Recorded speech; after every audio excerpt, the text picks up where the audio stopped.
All right, hello again. Thank you for staying on. As promised, I will now introduce our Q&A participants, and then I'll invite them to the stage. Aida Begić, the director of this film, was born in Sarajevo in 1976. She graduated directing at the Sarajevo Academy of Performing Arts. Her graduation film, First Death Experience, was presented at the Cine Foundation official selection of the 2001 Cannes Film Festival and won numerous awards at festivals internationally. In 2003, she wrote and directed her second short film, North Went Mad.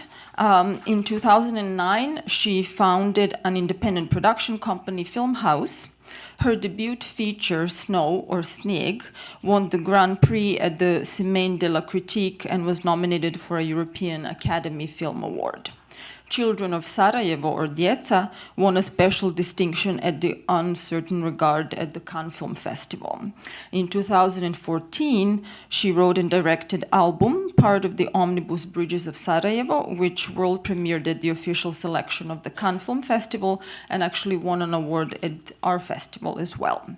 As someone whose scholarship focuses on film, trauma, and gender, I can say without hesitation that Aida's films, Snow and Children of Sarajevo, are undoubtedly some of the most important works on the theme of women's trauma and gender in our regional cinema.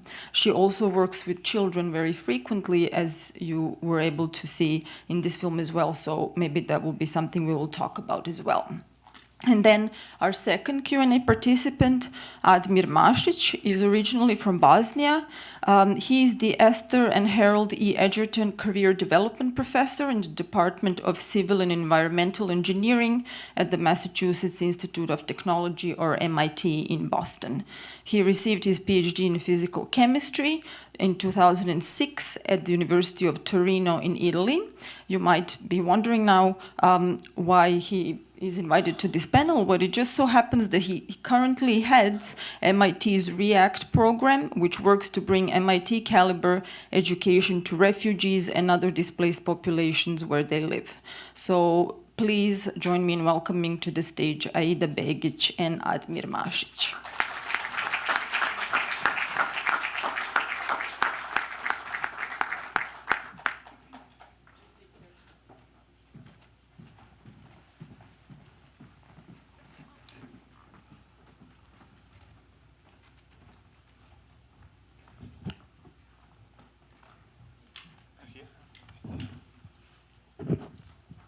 Welcome both. This is on, you can hear us. Welcome both to the festival. We're really honored to have you here. Aida, we'll start with you. Is this your first time in New York? I think I already asked you this. It's not your first time. You've been. No. Okay, but at BHFF. Yes. Okay, even though your films were presented at BHFF, at Children of Sarajevo. Welcome. I'm going to start with you, Aida. I'm going to make a little reference to your previous films, to Snow and Children of Sarajevo, because I see a lot of connecting threads with this film as well. And I mentioned in my introduction of you that you frequently work with children. In Snow, that is very prominent, and in Children of Sarajevo, of course, it's war orphans who are now adolescents or coming of age, and it's this long-term trauma that they're dealing with. So tell us a little about how this film came about, and was that did that focus on children come naturally to you because this is somehow the leitmotif of your work so far, and how the project came about, and how you found these children, this kind of general background. Well, we all know about war in Syria, and it's going on and on for years. And basically, we had a need to do something. We didn't know what. And then we got a call from a Bashir non-government organization in Turkey, who proposed us to do something on the orphan topic, referring to my previous work. They thought it's suitable. And then we decided first to start with the workshops. And I went to the border cities of Turkey, like southeast, close to the Syrian border, in Gaziantep and Şanlıurfa. And I was doing like workshops, acting workshops, theater and film workshops with the children. I saw more than 300 kids, and basically the idea, because I didn't know anything about Syria, I was never there before the war. I mean, before, yeah, the war. But I knew that during the war, as I was myself a teenage girl when the siege of Sarajevo started, I knew that kids need to feel, you know, they don't, this childhood during the wartime and in refugee times doesn't stop.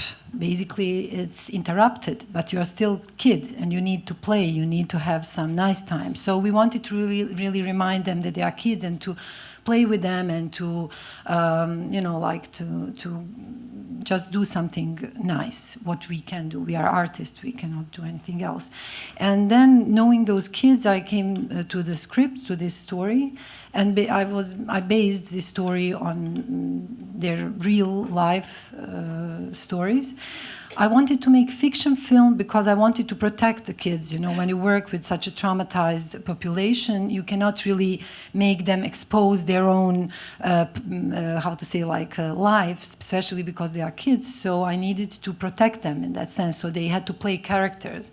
So those stories are really based, inspired by the stories that I have seen during these workshop sessions that I've been doing for almost 1 year. But I wanted them to feel safe in sense of, you know, like appearing in this fiction form. And then, you know, it was like, what was, you know, as an artist, you usually ask yourself, does anything have sense what you do? Because we know that we cannot change the world, but then you think, okay, to make a movie, that's the only thing I can do, so how it can really bring any impact, good thing to anyone. But in this project, basically, that was the closest to real life so far in my life, I realized that it has sense, because, you know, knowing those kids and meeting them at the beginning, they were really depressed and they didn't see any perspective in future. But then meeting us, who came, you know, we were them 20 years ago. So now we have life, careers, families, and so on. First, that was inspiring for them, so they could understand that there is life after the war, it's possible. And then, you know, this process of filmmaking made them feel more self-confident. They're incredible, so they were aware of the fact that they can do something, and then we find sponsors. Of course, this organization kept following them, so their life in this material aspect also changed. So we are still, you know, in contact with them. We didn't just left them after the shooting was over. I see. So this was going to be one of my questions. You obviously worked closely with them. You got to know them really well before the shooting started. But then during the process of the shooting and after the relationships continued, but also there have been some actual real life effects that came together from all of this. So this is more than a film project. Definitely. You know, during the war in our country, we felt really abused from time to time by those organizations and those aid workers. You know, I really didn't like them. Most of them I didn't like. And then, you know, coming to Gaziantep and Şanlıurfa, I was thinking, am I now one of those, you know, like people who are coming there and like feeling so sorry? And but basically I always felt that there is something behind. I couldn't relate to most of those guys. And then I knew that I wasn't one of them because my motivation and my background was different. And children recognized that right away. So I had really great connection from them. And yesterday I just got a message from Isa I mean, he doesn't speak English so well, and I don't speak Arabic nor Turkish, so he just sent me some hearts. And then he's really grown up. He's 16 years old now, and he's like taller than me, and he's man, you know, young man now. And I'm really sorry, you know, traveling with the film, that these kids cannot come along, they cannot introduce themselves, and that's really the saddest part for me as a director. When I come to some festival, I feel bad not to be able to bring them with me.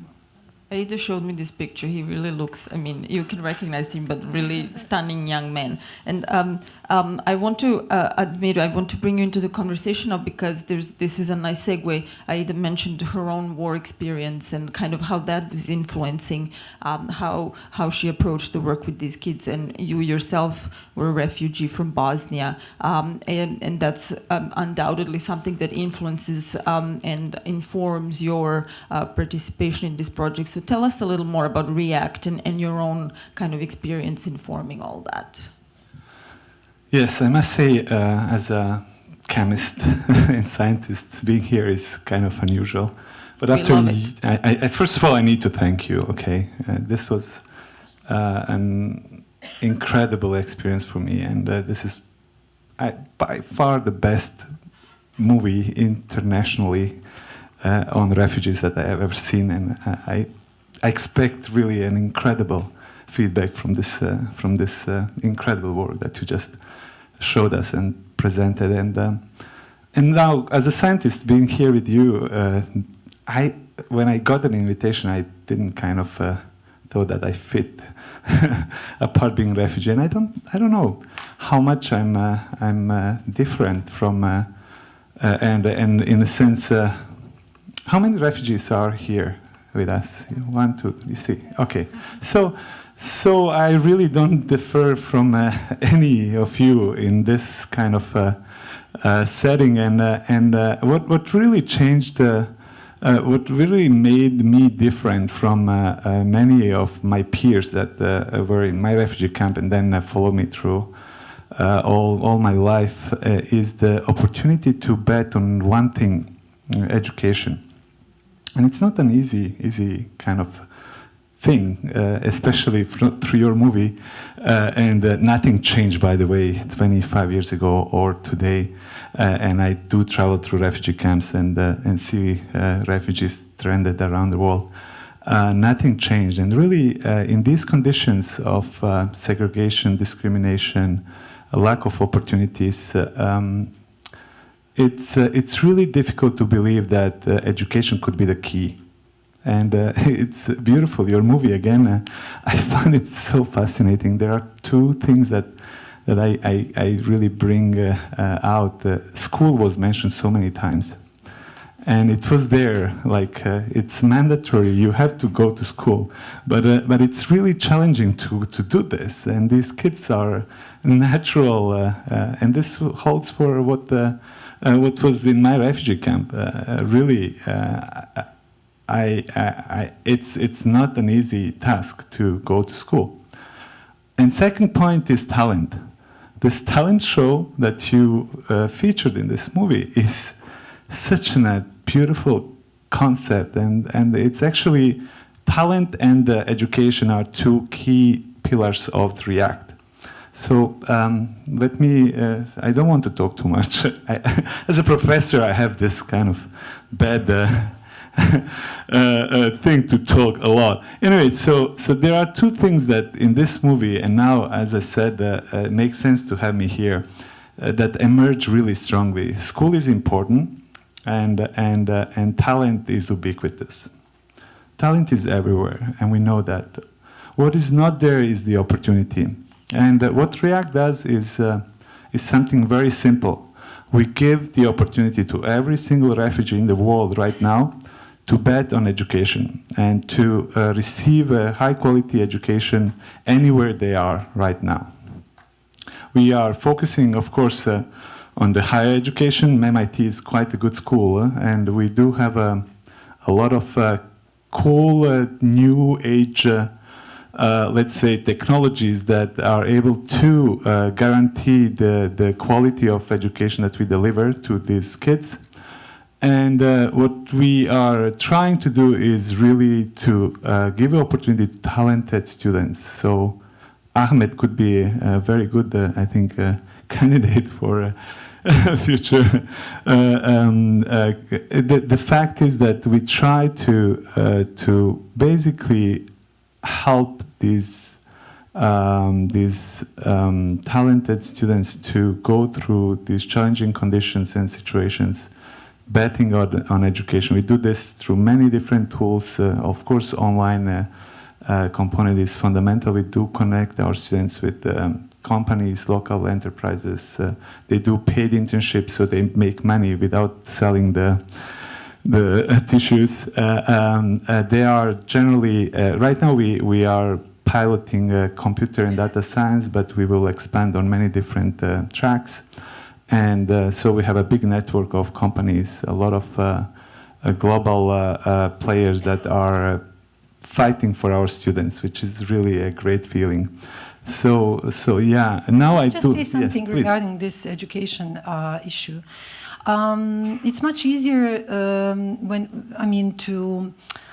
the problem is in this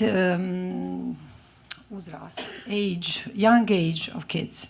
The thing is that most of those kids don't go to school. I mean, they have this right in Turkey. There are many Arabic schools as well, Turkish schools and so on. But the thing is, the kids first lost like 3-4 years during the war. They didn't go to school.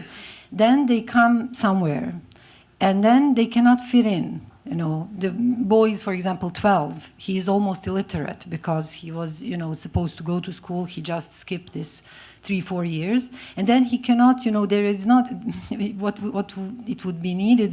To organize in this young age of kids is some additional education. Some special program. That's the thing. That's the moment when we lose them. It's not hard to get like talented young person, and of course, there is no place that would miss such a person. But if you have kids, then very rarely those kids who don't follow up, who don't have continuity in education, can really succeed. Because they really, they are on the edge. For example, Ahmed, as you mentioned, he was the most critical because he's very intelligent, he's very talented, but he doesn't want to go to school. And like in 3 steps, it's very easy for him to end up on the street with some bad guys, and so on. So that's tricky, if I can comment, you're totally right. We are starting from low-hanging fruit, I must say. Students that already do have a very high profiles in terms of educational history. But you are definitely right that there is a need. I even have numbers that are something like 50% of 50% elementary school and secondary school, 75% are missing out.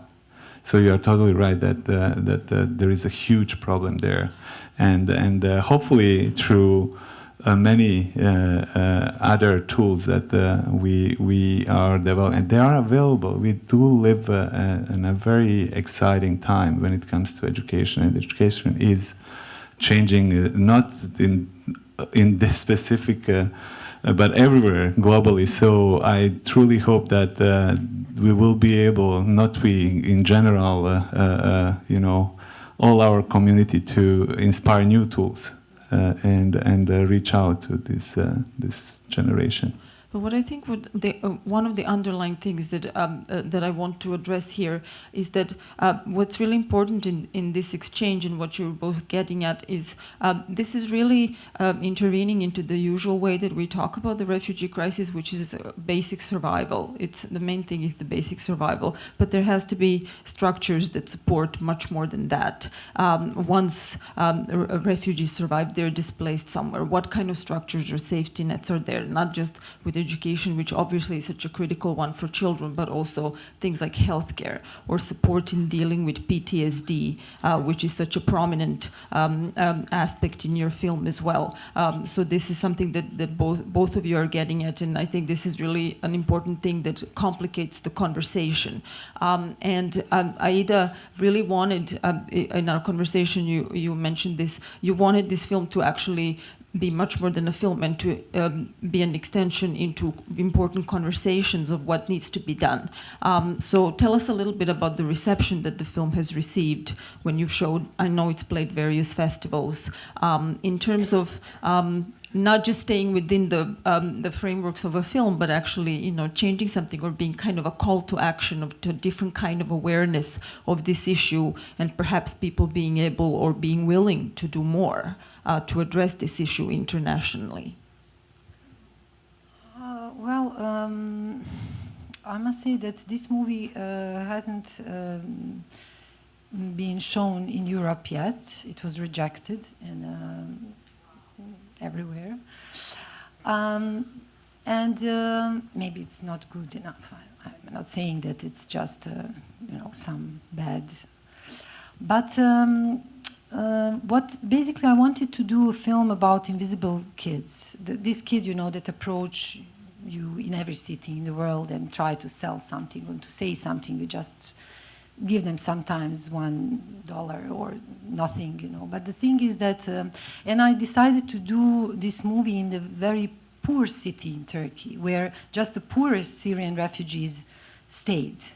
The thing is, you know, when you have money and when you're educated, you know, Western countries accepted people with the degrees, you know, because it's like they don't have to invest in them and anything, you know. You have like a doctor who's going to work as a technician, and then he's overqualified. Great. I mean, most of the Bosnians went through that kind of story. So it's this hypocrisy, you know, of accepting those who can be cheaper and very overqualified workers.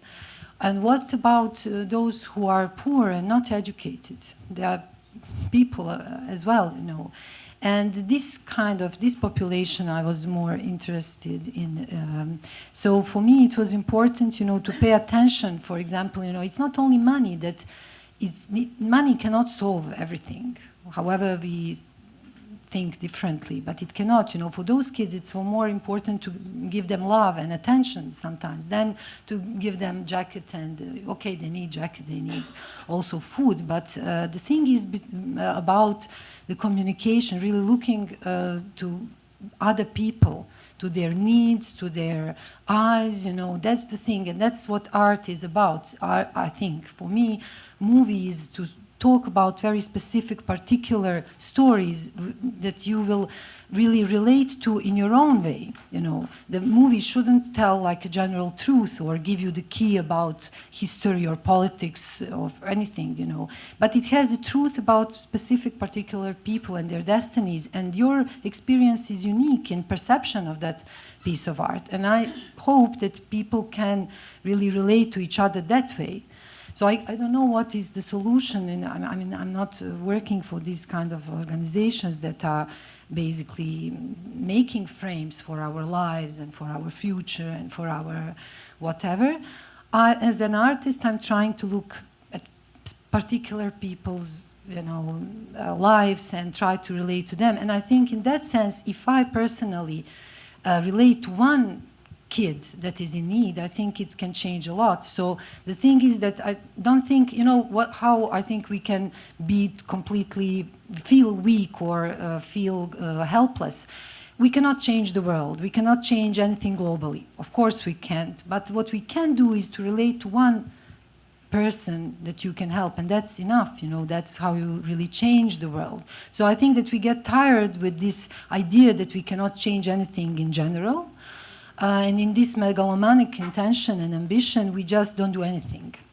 And I think that's the paradox. So basically, if we succeed to really just do a little thing to someone in our neighborhood. It doesn't even have to be someone from other part of the world. I think we can do a lot, and maybe that way we can change the society. And I think that's the trap that they catch us. You cannot change anything. You're just in a box, in a machine. You are grabbed, you cannot escape. But I think if we all decide this way to escape, then they are screwed. I mean, they cannot, I'm sorry.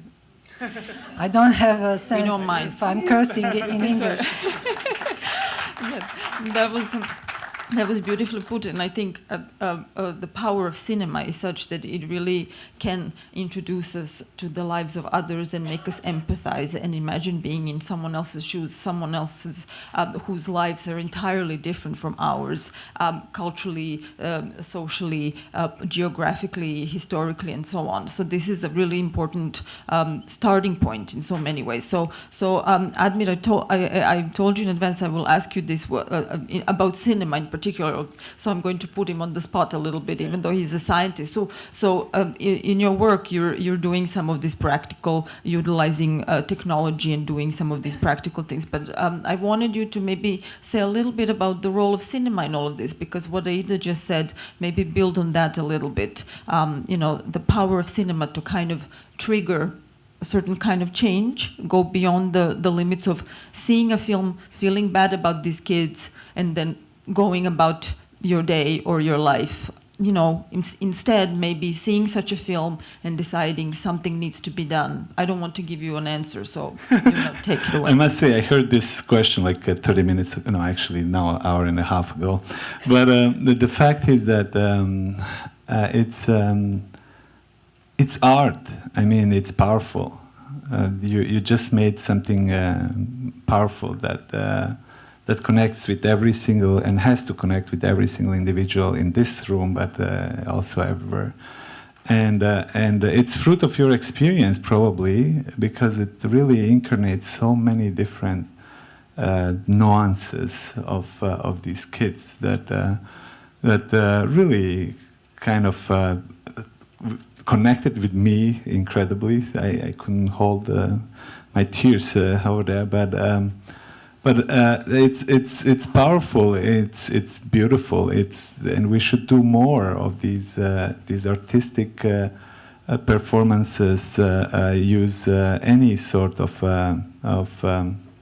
art, cultural, and educational tools to just make sure to understand really the nature of and conditions. PTSD, depression is 50%, I think, in Jordan. 50% of refugees in Jordan are depressed. Unsurprisingly so. Yeah. And things really and all this activity, there are people that do a wonderful job, even from Bosnia-Herzegovina. Azra Akshamia in MIT goes to refugee camps and builds lights. This is her last project with refugees, connecting them through this simple experience and exercise with the cultural heritage, their heritage, and the fact is that we do have something very precious here. Why I asked you who is a refugee here? I mean, we live this on our own skins, and everything we do, we can understand what is important, what would have been helpful for us in these conditions. And this is what I used for me. Like I based React blended the component using MIT, amazing, incredible MicroMasters concept. But then there are these human components that I insisted so much to integrate and blend with that technology. And this can be done in every single profession, including, and this is what I think, Aida, you did really incredibly with this piece since our time is very limited, I do want to open it to the audience and see if we have any questions. If you do, a mic should make its way to you, because actually there's other mics, because we're filming, so we need to have the sound on you as well. Can someone bring mics? We can go here we can start with Aida. Hi, Aida. Thank you so much for sharing your work with us. I was curious, I have two questions. One is if the film was shown in Turkey and what the reception was there, considering that's a country that so many Syrian refugees specifically go through. And my other question was, I would love to know if the kids have seen the film and how did they react seeing themselves, if you can share with us what that was. Yeah, the world premiere was in Antalya Film Festival in Turkey. That was the only place where kids could attend, basically. So it was nice to share with them this special first moment of showing this film. The reactions were really good there. I mean, it's a very old festival. It was like, it's almost 50 years old, so it has tradition and audience and so on. So it was quite good. We are still trying to organize the distribution there, and I hope it's going to happen soon. And the kids were shocked, you know, for them. It was a little bit strange to watch themselves, but they complained on editing because, you know, they told me, but we had more scenes than you put in a film. So as all actors, of course, they didn't like the fact that I cut out some of the scenes in a film. Yeah. I liked your comment about despising the aid workers when you were a teenager. Can you elaborate more on what would have been more helpful? Sorry if it's personal. Yeah, there were a few organizations that were really cool, but most of them were junkies and some kind of punks. But they were really honest. They came and they really make interaction with people. You know, what's the thing? I think that in all these structures, what happens is that, and it's really like a pattern, first it's a profession. Of course, that people who are working for years cannot relate to every orphan they meet on the way, because then they would die probably very soon. So it's a profession. But then in those structures, what happened is also abuse of the positions. There are local people who have like 3-4 cards of the Red Cross, and then the others who have none, and blah blah blah. So it's the whole system of the, you know, and again, sometimes you feel that people are there just for their own promotion. Sometimes you feel that sometimes you really feel and see some honest and really great guys. But, you know, with all your misery, you are humiliated enough to go and get this humanitarian aid, and then everything you see there that you feel it's not right, you maybe see it even worse than it is. Yeah, and we were really disappointed about this whole international politics, I mean, and so on. I can elaborate a lot, but I think it will not be politically correct. And I could get... Maybe in the lobby. I think I can do it, you know. When off camera. Yeah, off the camera. Until then, I'll just keep it. Well, maybe one day. Hello. I have really not a question, but I would call it an affirmation. I'm 74 years old. My entire life I've given money to people. I've given money to people directly to help them without an organization, and I've provided money for organizations. You know, I'm on fixed income now. I have less money than I had in my life. And a movie like this keeps my encouragement up. It does what you want. I've been thinking, I'm an American, I pay taxes in America, I'm subject to American politics. I have all this money that I've given out to individual people. I support doctors who go to help these refugees. I pay money every month. And they changed the taxes, so now I will get no benefit from this, which means I have less money to give. And I felt discouraged. I started to wonder, you know, should I keep giving money? You know, because I make sacrifices to give the money. It's not, I have so much money, I don't feel it at all. And this movie reaches my heart very much. And it encourages me to continue, to make a sacrifice. If that means I have to eat no dessert, if it means I have to skip one meal, I will do that to continue helping. And your movie did enough to get me there. It helped me through a moment of doubt that I've been going through. You know, am I a fool? Am I really helping?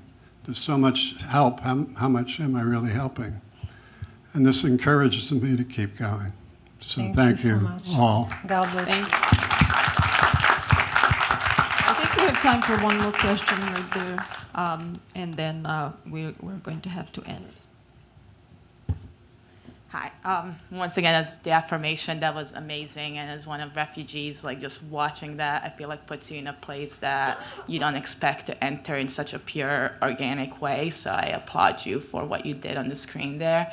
But kind of piggybacking off of what the lady before mentioned of your experience with aid workers, and I was more of the age of Ahmed than Isa, and my sisters were more of the Isa age, and I feel like that perspective was very different of how pure you are and unaware at like age like 5 or 6 versus at age like 8 to 12.